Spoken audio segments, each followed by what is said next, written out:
Hello again everyone, Truck CB Sales here with a tune-up report for Stone in Texas on the Stryker SR-447HPC2. Stone, got you ready to go, bud?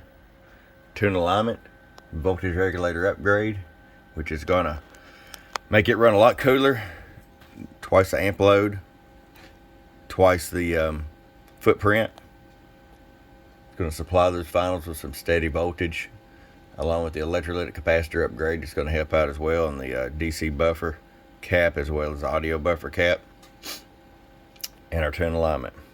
Let's go over here. We're going to start with our power all the way down. We've got a 50-watt slug in here for obvious reasons.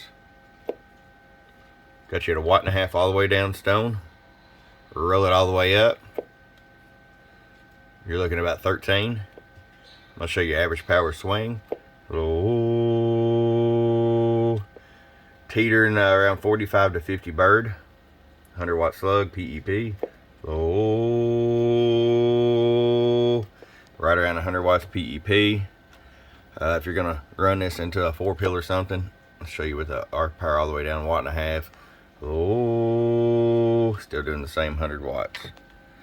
All right, Stone, it's ready to come to you. I hope you enjoy it. From your friend Truck at www.truckscbsales.com. Bump, bump.